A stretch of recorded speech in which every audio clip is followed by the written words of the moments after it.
funny about you, like the coolest part I think about you is obviously Lyrical Lemonade, in my opinion, is one of the coolest brands on earth.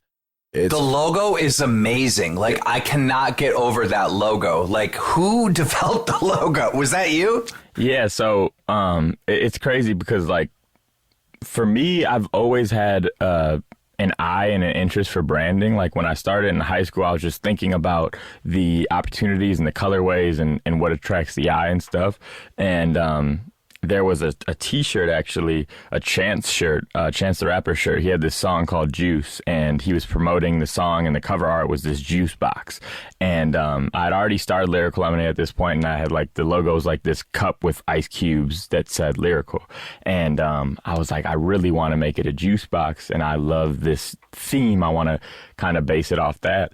And so I started sketching up ideas, and I had one logo of it, and then like a year later I was like, it needs to be better, and then we just reworked it, and I worked with this graphic designer and we got it perfect. But there was like 100 different versions of it, and we were mixing and matching, and then we finally got it right. Do you still have the, like, some of the renditions? Oh yeah, that's so cool. I have like 100 different cartons. That's so tight. And that we were blending together. The graphic designer was going crazy because I was just like driving him insane. Yeah. No, I can only imagine. I mean, we don't really, like, we've never really worked together because we're just in our own separate whatever. We're just on some homie shit. Right. But I can only imagine, like. Well, didn't FaZe and Lyrical Lemonade have a collab on merch? Yeah. We did a run. 2 separate runs, or we did it one time? We did it at Complex Con, and then we brought it back for the release, but we had the rare blue hoodie. And for Black Friday. Yep. That was amazing. The whole event was tight. It was really cool to just, like, do something with you guys. And that was one of our, like, most successful drops ever. People love it. We planned to do it just for Complex Con, remember? And the kids fucking were going crazy, and we're like, okay, we gotta bring it back. We have to. No, it was fucking. We just brought it back in a different color. It was so tight. Well, the logo's amazing. It pulls you in. And so my knowledge of Lyrical Lemonade is, like, it's really about getting that underground rapper, like, a voice and building them up. How do you pick who you want to put on? Like, what are you looking for? Right. So the goal of Lyrical Lemonade has always been to give artists a platform and a voice. Originally it started off in Chicago, and then now obviously it's at a bigger level, but I do try to emphasize Chicago still. When I'm looking for an artist, it's really, there's a lot of different things, because sometimes I'm working with bigger artists and then small artists, and it's just, now it's kind of just a melting pot of a lot of different things and a lot of different flavors. But when I'm trying to find an artist to pick, it's really just something that I genuinely enjoy myself. Like, the videos are really just me and my friends' playlist, essentially. At this point, it's just what we like, that's what I'll do. We've talked about this off air. I'm a firm believer. I feel like I'm at a point in my life where I can really focus on things that I enjoy, and I really, really believe in the idea of, like, creating shit that people can watch, listen to, and buy, that I would actually fuck with myself. Exactly. If I were to consume shit, like, and you're definitely the same way. And there's been so many things that I knew would be incredibly beneficial for the company if we did this video, or for, if we picked up this, whatever it may be. And there's been a lot of things that I just didn't do because I wasn't connected to it. And that's no cap. I've seen you do it. I've seen you turn down bags and shit. That's why Tav wants to kill me half the time, because he brings some shit to me and I'm like, no. Like, no. You got to keep that integrity. Banks, you turn down everything. No, for real, though. No, I'm the same way, man. I'm the same absolutely. way. Don't give a fuck. It's this much money. It's this and that. No, don't care. I love that about you. So much respect for that. Like you were saying, though, you've worked with really fucking big artists, small artists, whatever. One of the biggest, I'm not going to say a turning point, but you guys just recently have kind of crossed over into, like, all right, like, you can't ignore us, we're fucking here, and people are really fucking with you. Like, everyone wants to fuck with you guys. Right. And for me, a big, like, moment was the fucking Godzilla shit. Oh, absolutely. Eminem. It was a turning point. What was it like working with that motherfucker? And you crushed that video, by the way. Thank you so much. Thank you so much. Working with Eminem was insane, because it's kind of one of those things where when I got that initial call from Paul Rosenberg, his manager, saying that they wanted me to write a treatment for it and they wanted me to do the video. It's one of those things, a lot of, Did he request that personally? Yeah. Wow. So yeah. How did that feel? It was incredible. That's crazy. It was incredible. Yeah. So I'd heard that Eminem wanted to get in touch a couple times, but, like, you kind of just don't really believe it, and you're just like, okay, well, we'll see what happens. And then even when I got that phone call, I mean, I'm sure you guys can relate. We get a lot of crazy opportunities, business opportunities that we hear about, and then sometimes they don't go through. It's just that happens, right? So when the Eminem thing happened, I didn't want to like get too excited because anything can happen, right? But they said work on a treatment, and I remember the next morning I woke up and I spent like 3 hours, wrote it all up, sent it out, and I remember it was like 6 or 7 pages the treatment was, and there was no photos. Like, my treatments don't look like anyone. It's just like, it's a Word document, and I'm just typing an essay, essentially. And now, for our viewers, treatment, like, what do you mean by treatment? Visual treatment. So it's essentially the... Almost like a lookbook, right? Yeah, but for exactly. It's for the artist to look at and really get the idea of what the video is going to be, and it's a breakdown essentially and an outline of what the video will be and look like. So I typed it all up. It was all words, no pictures, sent it over to him. I hopped on a call with Eminem like 2 days later. He loved every bit of it, and I was so surprised. I was like, they're going to want to change something, right? He loved it, didn't ask me to take anything out.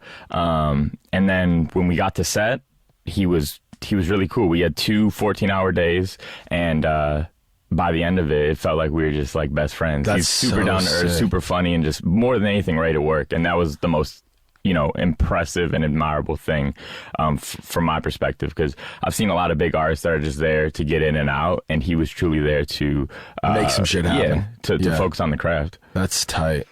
I mean, wow, it speaks to him as an artist and all his success. That's fucking cool. So was that like the turning point? Was that like when you were like, okay, I made it?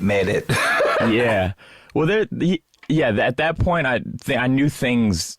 I knew things were special. Just working with Mike Tyson and Dr. Dre, and I got to have this little. I got to have this really cool talk with Dr. Dre, and he just told me that he got to watch me work, and he really appreciated it, and he's excited for my future, and that was just a really cool moment. And he like grabbed my shoulder and like looked into my eyes for like 7 straight seconds, and I was like, okay, that's the Dr. fire. Dre approval so right there. Fire. But those couple days were a real big turning point for me, just for a lot of reasons. And Juice is featured on that song, and I literally felt him like guiding me through it. It was the craziest thing. It really felt like he was there with me, and I feel like in a lot of ways that was a gift from Juice. Absolutely. So it was beautiful. Tight. So tight. That is a beautiful story. That's cool. Great experience. Something that just popped in my head, circling back to the logo shit. Something really cool that you just tweeted out or like posted on Instagram. The picture of the first like idea of your logo that you drew in high school. What year was that in? That's 2013. 2013.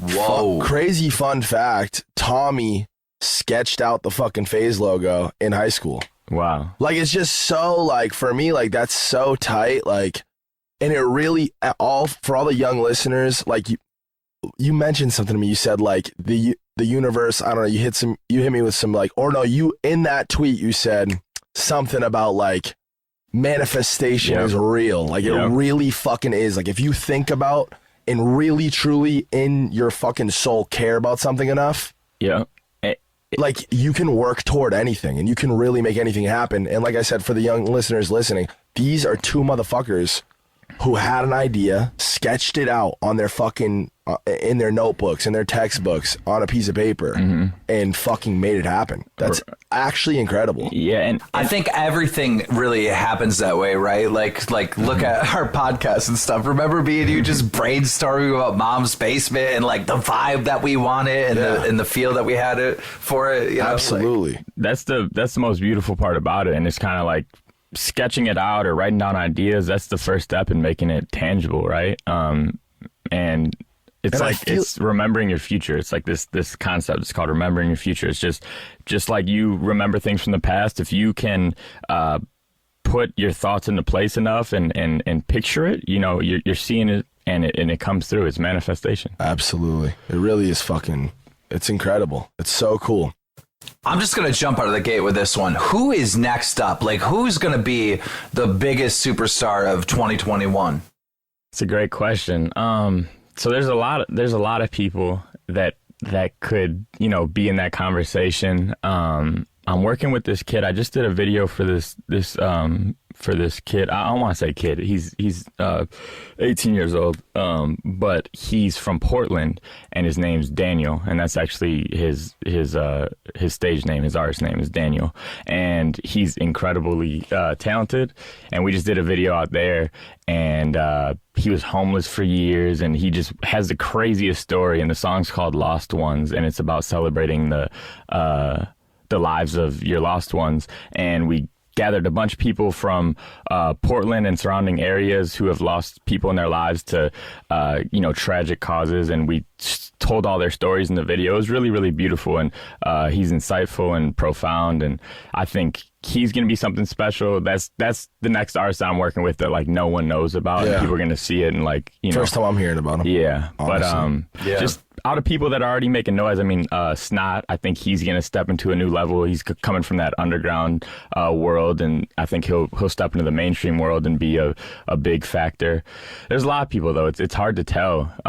Everything changes from month to month. People come out of nowhere. I really feel like Leroy is going to step into the top. Yeah, Leroy's the absolute top, like top of the pyramid. Yeah. He's fucking crazy. Yeah. How'd you meet him, and how did that all go down? The Leroy story is crazy because I'm sorry, I keep cutting you off. No. That's what I'm asking. We do that a lot on this show. Don't worry. No, it's cool. That's part of the staple of the show. Leroy, I went to what's the A3C, the thing in Atlanta? That's what it's called, right?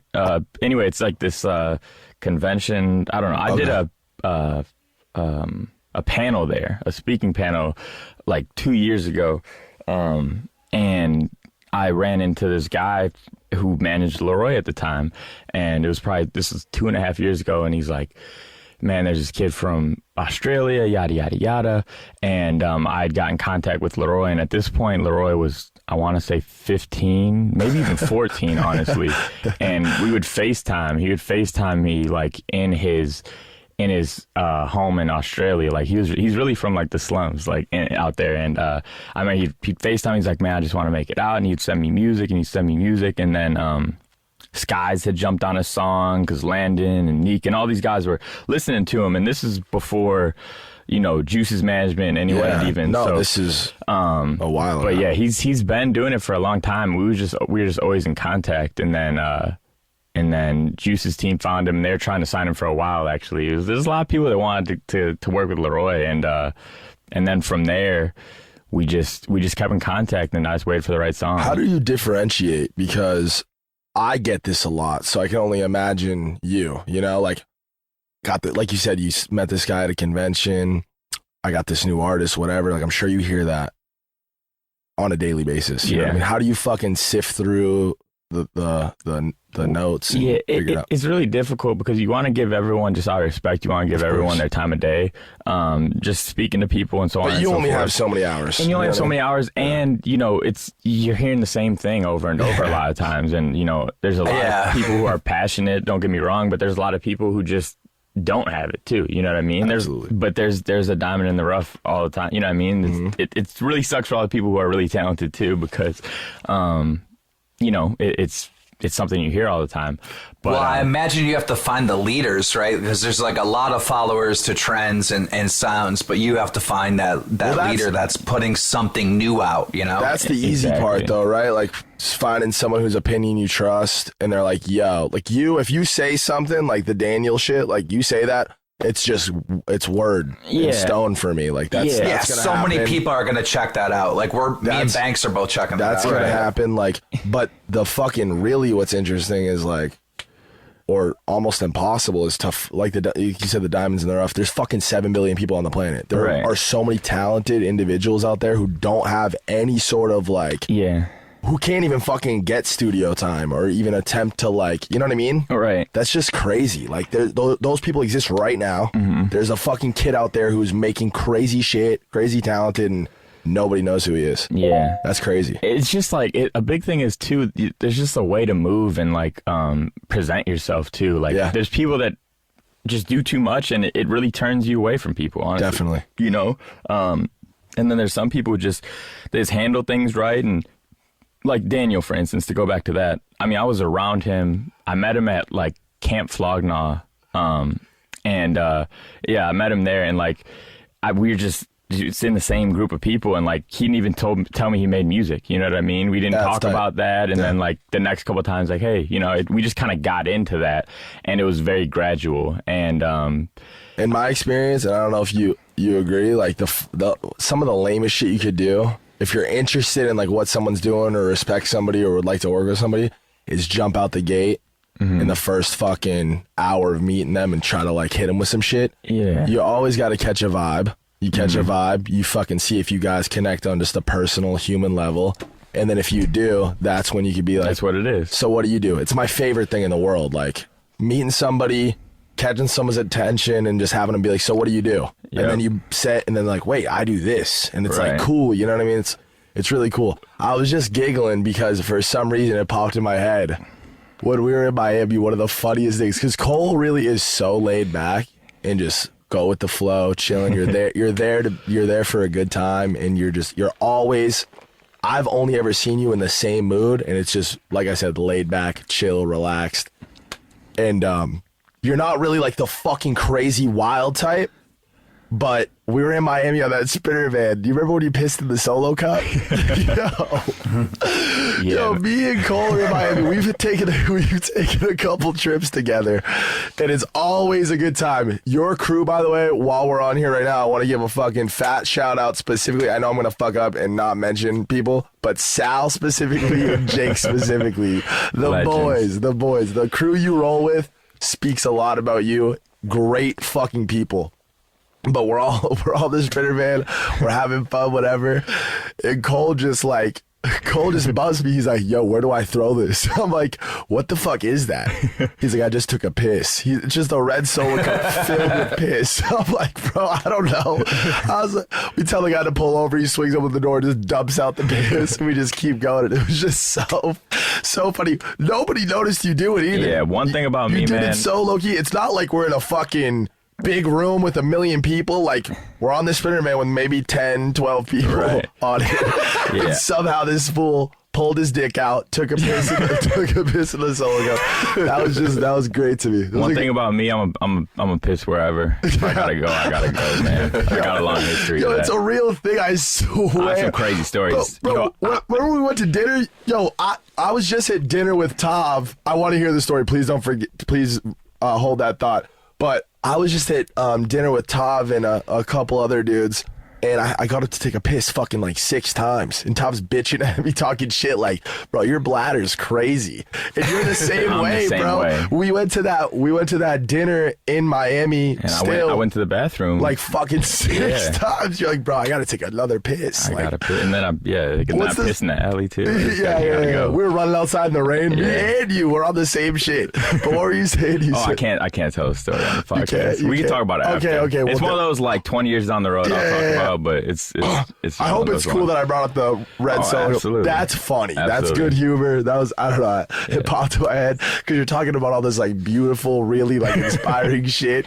It just popped in my head. Like, that's great. It's good humor. Lyrical Lemonade like does so much stuff, right? Like you're in the music scene, you're making merch, well, not merch, but you know what I mean. Right. You're doing all this stuff. Have you guys thought about getting involved in gaming? Because I keep seeing like rappers try to get involved in gaming trying to get involved in the music scene. Like, has that come up on the rise? Yeah, no, we've definitely talked about it. I mean, the gaming community is so big and growing every day, and people don't really understand how big it is. I guess a lot of people do now, but for a while I didn't even understand. And really, like, working with the FaZe guys and coming into that world really opened my eyes to how big of a community this really is. And the crossover is very real. The crossover, it's like dumb real. That was what I noticed too. The crossover was just unreal. So it's definitely something we'd consider and would love to get into. I mean, esports is, I think, like the quickest growing. Yeah, it's crazy. It's insane. That word, bro, like I've sat down with real motherfuckers with real money and they all want to get involved. Yeah, it's crazy. Yeah.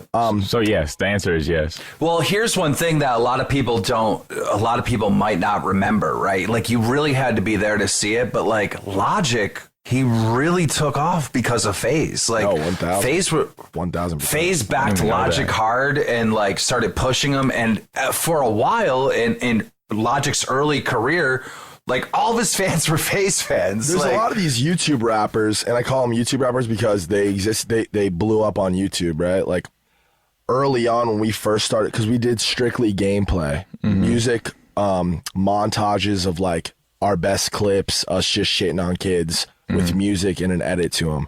So music was 1/3 of the equation, and we needed to get like the rights to use all the songs that we used.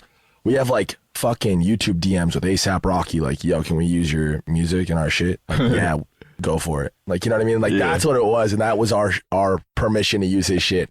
But yeah, Logic, that story with him is crazy. Like, I've never seen, like, something that not a lot of people may know about like Phase and our relationship with some artists. We've assisted in a lot of people's like come ups, and we've definitely helped a lot of artists like expose themselves and fucking and get a fan base, whatever. But none other like Logic. Like this motherfucker. I didn't even know that. We would go to his shows, bro. Me and Tommy would go to his shows, and every motherfucker there was a Phase fan. And half, I'm talking half the motherfuckers in the crowd rocking Phase hoodies, Phase t-shirts. Like, it was fucked up. And it really, like, because it was the first time that, like, some shit like that happened, and he, like, instantly built a real, actual relationship. When we first used to come out to LA, shout out to Bob, by the way. Great dude. Happy for you. Love that you're doing great. But me and Tommy would come out to LA, and we'd just crash on his couch. Like, before we really had money or whatever, like, when he fucking first signed his deal and bought a crib, like, he's like, yeah, pull up on me. You could stay with me, whatever. Tommy got into some shit, minor shit. It's nothing crazy. Keemstar, you don't got to report on this, but he had some, like, legal... He had some legal... DWI, killed 3 people. No, Jesus.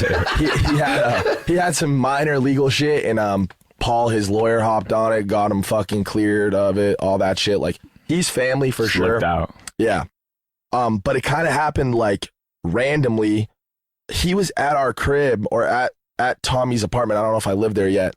And he had infrareds on and like a black t-shirt, and he didn't want to do his video on that. So he's like, yo, you got like a red hoodie or something or a jacket? And Tommy just threw him the Phase hoodie, and all the comments were blowing the fuck up. People were so stoked to see that. Like one of his biggest videos. I can't think about what it is. It's horrible of me. But like, I don't know. It's weird. Logic for sure though. Macklemore too. Thrift Shop. That was like his big moment.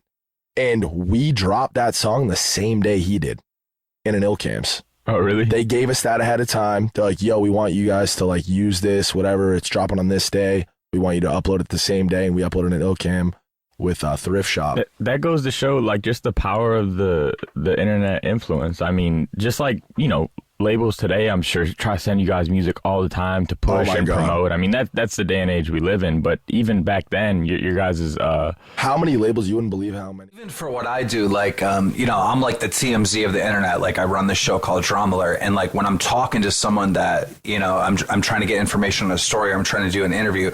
If somebody says to me, yeah, set that up with my manager, I do not contact their manager. I just don't work with you at all. Like I you know, you want to work with that person on an individual basis. You don't want to deal with all these different people. People come at things and look at things through a different lens sometimes too, especially the young kids in like the entertainment industry. I hate that too. I think it's a really lame answer. Like, yo, talk to my manager, have your people talk to my people type shit. Like, we're here right now. You just sent that message. Like, let's get the ball rolling. What are we talking about right now? But some people are like, what's the word? Like worried about shit and like apprehensive and like careful, you know what I mean? Like, motherfuckers get taken advantage, especially in music, especially in like the entertainment, especially if you're young, you know what I mean? So like I get it. Absolutely. Sometimes I get it, you know what I mean? Absolutely. Another funny story. You're good humor, Cole. Like, you really are. Cole texted me out of nowhere one day years ago when Nelk first started kind of like blowing up, and he's like, yo, who's Nelk Boy? Solo. He's like, I want to meet him. I want to meet Nelk Boy. He just kept rolling with that. Like, obviously you knew who these kids were, but you're like, bro, I like Nelk Boy. We got to chill with Nelk Boy. Dude, I love that. The Nelk Boy, dude. Nelk Boy. That shit's crazy. That shit's crazy. They're crushing it. Yeah, they're going crushing it. Dude, those kids, that's another thing. Organic, natural. We've never had business together. I fucking moved those kids out to LA. Said, yo, your whole fucking crew just live in the crib at Weed Lake. And And they're like, are you sure? Bet. And I met these kids when they were getting like 200, 300, 400,000 views on average, like on their videos. And then they would get that like viral, they would hit that viral one that would like whatever. Right. So it's kind of when they first, still kind of low key, whatever. And I just watched all their videos. I loved them. So I reached out. I'm like, yo, if you're ever in LA, I'll take care of you. I got you. Pull up. We linked up and we were instantly best friends. I was like, I don't want you guys to go home. I love you guys. And we just fucking, and now they're here. They're fucking balls deep. They're crushing. Bro, you would not fucking believe what they're doing with merch. Their fan base is fucked. Oh, I believe it. And they're in that lane kind of by themselves. There's really nobody else doing it. And that's the other thing about what we talked about, like, fuck the money. I just want to do what I want to do and what I enjoy to do.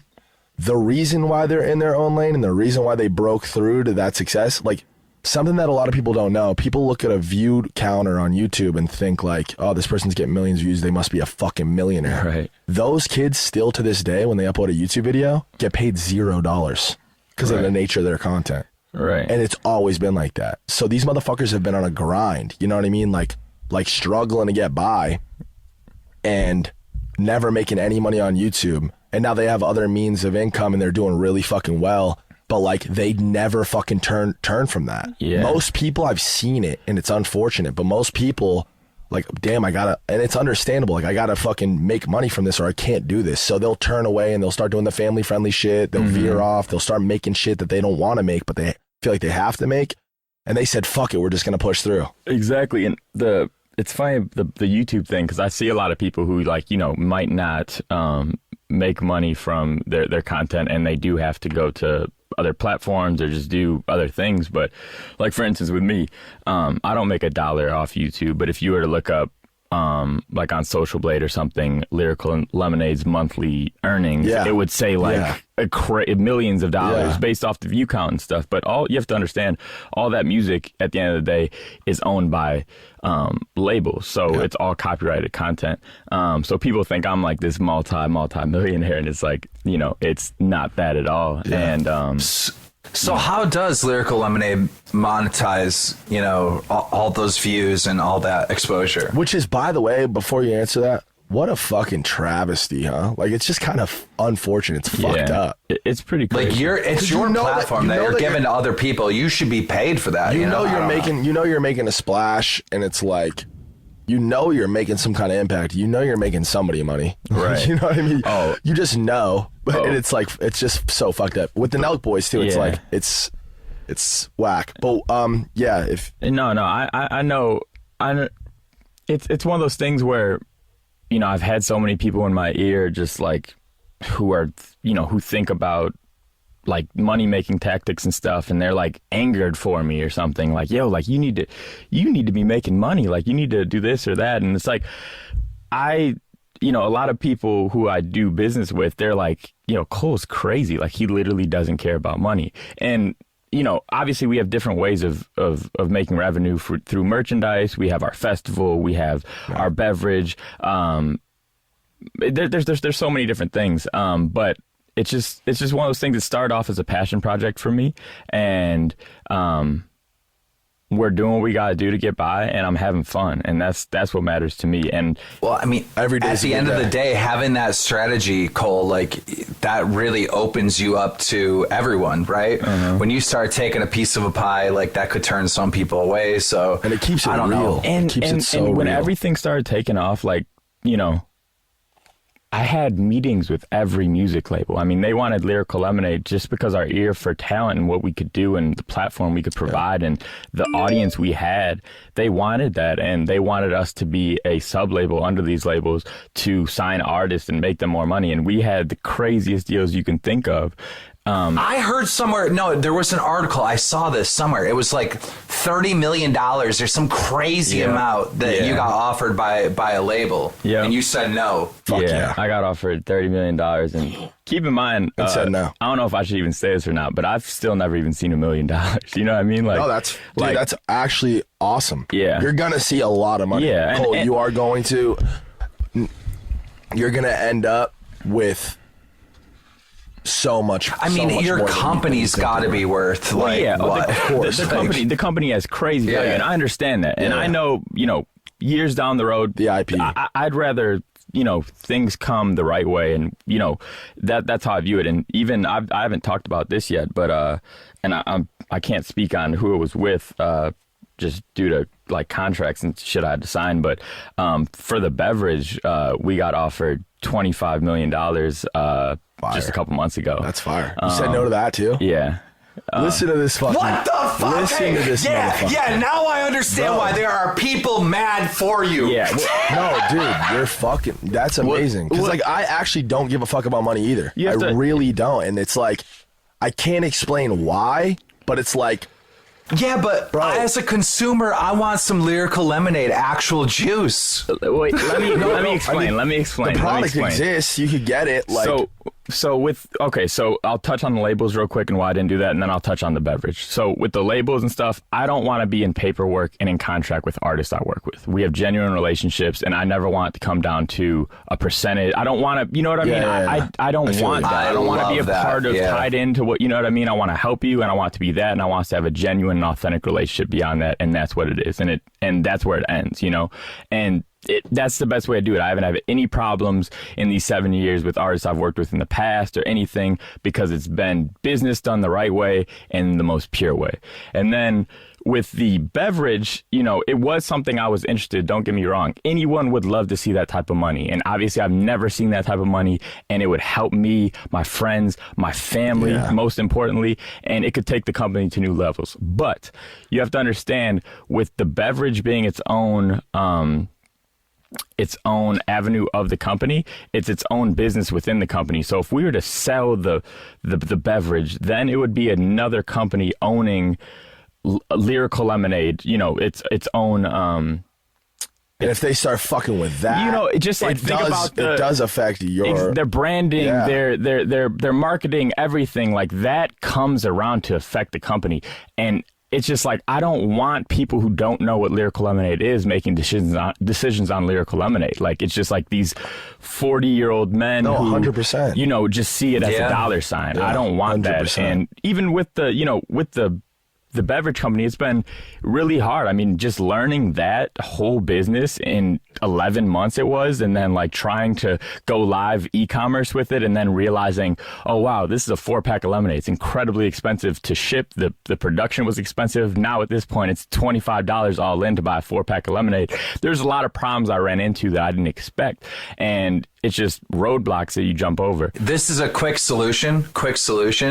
You sell the mix, because I know like G Fuel, and that's what we're working on right now. Yeah, you got to sell the mix. You don't put it in the water. You just sell the mix that you dump in the water once you get the mix. Working on that? Yeah, so that's cool. We wanted to do the carton, like the actual logo. We wanted to have like a, but just through it wasn't gonna work because that needs to be like constantly refrigerated or whatever it ended up being. There's a lot of reasons why it wasn't possible with our current formula, but so we're working on like you buy the mix, and then it comes with a buildable carton that you can fill it up with, and it's much more affordable and for the consumer and everything, and that's what I'm trying to get to, something that anyone can get and enjoy. I don't want to make stuff that a 4-pack of lemonade that costs however much money, but people still love it. Like, it's cool, bro. I honestly like you. By the way, you're a fucking fantastic individual.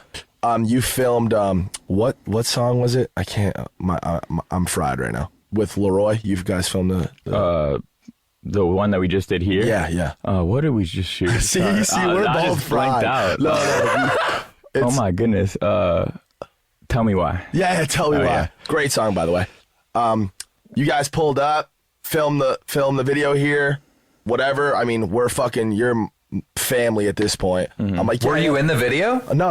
I think you should have were you even here that day? No, I was like on some I had my own shit I had to do that day. But they pulled up, whatever, and Cole a week later had a fucking literal pallet of the lemonade sent here. I think 10,000 cans. Yeah. You're awesome for that, bro. I fucking love you. But the point I was making, send me some. I got you, man. But the point I was making is like really close friends, family, and like people I fuck with. I've been giving them the 4-pack and telling them like, yo, don't open this. Put that somewhere. Like, this is tight. Put that on a shelf. Like, you know what I mean? It's sick. It's so cool. Like the brand, all that shit.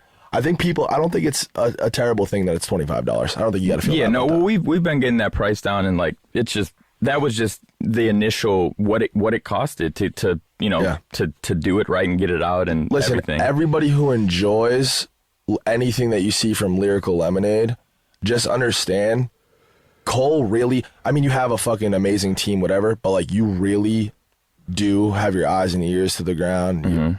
You control everything about the brand. It really is you. You know what I mean? Like you are the embodiment of that brand, and you actually give a fuck about the customer and the fans. Like you really care. Like just getting the price down, making sure the quality of everything's on point, and not giving a fuck about your own personal income or anything like that. Like that's amazing. Like support this man. You know what I mean? Cole, that's what you got to do. Cole, go ahead.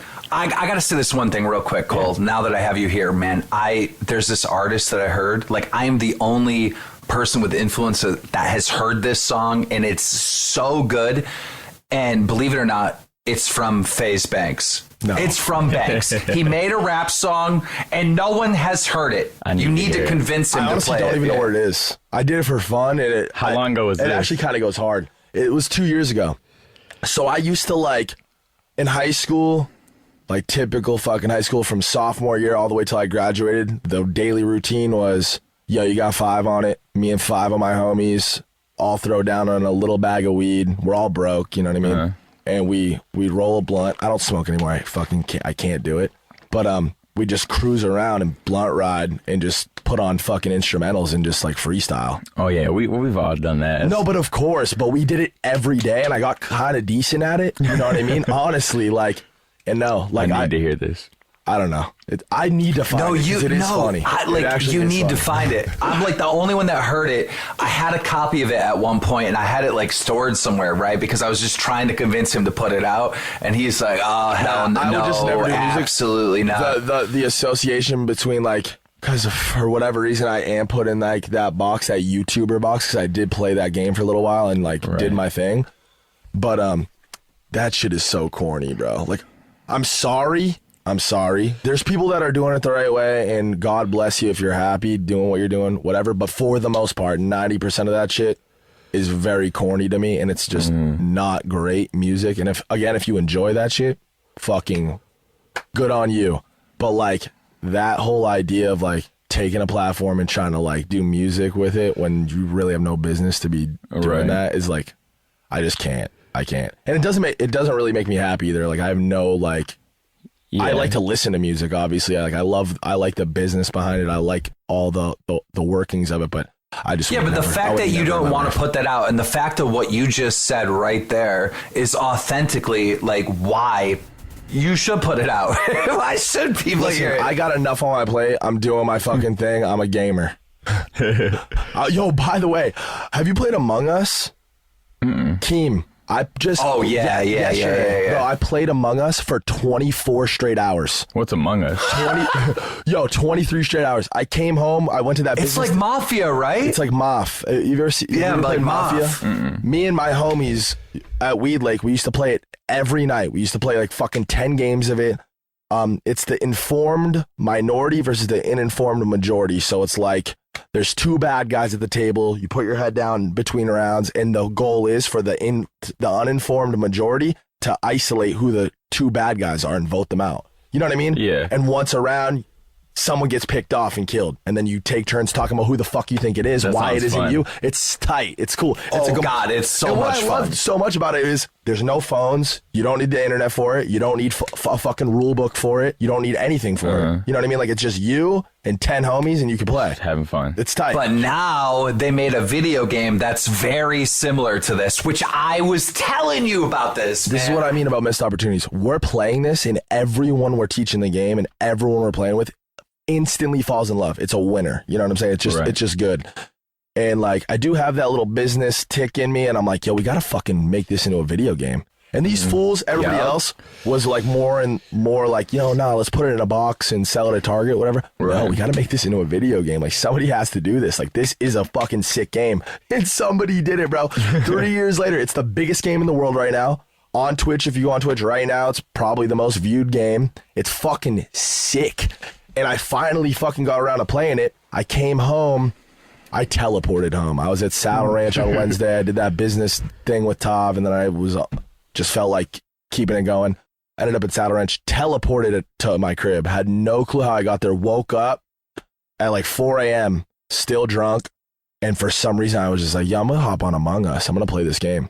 And from 4 a.m. on Wednesday night till 2 a.m. last night, I sat at my desk and played that game. I got up to take a piss more than a couple times. And I think I ate food once and drank like fucking 10 bottles of water and played that game for 24 hours. I started drunk and ended hungover. I was fucking on one, and I'm nice with it. I'm nasty. You should play it. It's fucking tight. I'm gonna try it out. You and the boys, like you know what I mean? Like you got to play with people. It's all a social game. It's whatever. Among Us is crushing it. Bro, I've never even played. I've never played Fortnite. I've never played a game of Fortnite. That's so. The way you said it, your facial expression when you said it, you're so like you're disappointed in yourself. Yeah, no, I mean it's just like my friends love it. I understand. It's like it's a fucking movement. You know, like I just haven't done it. No, this is on some other shit. This is like a party game. Like it's not like it's way different. You don't need to like. You don't need any like. That's what I mean. That's why it's the big. You don't need any gaming skills. You need like social skills. Coordination. You need social skills, and it's like funny. You know what I mean? Especially if you're playing with your boys. No, but that I don't know what made me think about that. But see, that's what we were talking about earlier about like. And listen, everybody listening to this, you could really do anything you fucking want. Cole, Tommy took an idea in their head, a logo on a piece of paper in high school, and turned it into this. Like it's a. That executing part, bro, listen. Hold on. We were all talking about like making that a game, but none of us moved. None of us turned it into a game. Dude, that's what I'm saying though. There are fucking people out there, not even just the kids. There are fucking accountants and lawyers out there who I'm sure have amazing ideas, could change the world type shit, and they just never move on it for whatever reason. Whether it's you don't believe in yourself or you're just lazy, I don't know, or you're just not that into it. I don't know. That's the difference, bro. That's the slightest difference. It's execution, right? And I think execution, the biggest thing about execution is it comes with sacrifice. And a lot of people, you know, are occupied with things already, and they have a great idea, but what they're doing might not allow them to be able to do that. But like if you have a great idea and you know it's a great idea, you're going to have to sacrifice some shit that you love to make it happen. And just do 100%. it. Just do it. The best way I could explain it is you're thirsty, bro. You're really thirsty. And there's an ice cold glass of Lyrical Lemonade, freshly squeezed from the hands of Cole Bennett himself, sitting across the room. And you could see it. The glass is fucking glistening in the sun. You can sit there and you could talk about how thirsty you are. You can think about all the ways and ideas. He said glistening. You would drink it. You could think about how you want to bathe in it. You could sit there or whatever, or you could just get the fuck up, walk over to the glass, and take a sip. You know what I mean? And that's that walk to the glass. That's what separates people from doing crazy shit. Just gotta do that shit, man. It's not that easy. It's not always that easy. Sometimes it is, but you know what I mean? It's just controlling your mind and just physically get the fuck up. You gotta be passionate about it too. Definitely. I think a lot of people, like, I mean, there's some people who are just passionate about being entrepreneurs. So their goal is to build a brand and sell a brand, or, you know, a company or whatever it may be. And I think the most important thing, though, is you have to be passionate about the product. If you're passionate, then you're going to make it happen. If you're just looking at it for the wrong reasons, then you might not get around to it. Life is very much so like video games. Not to be that fucking guy, phase the fuck up.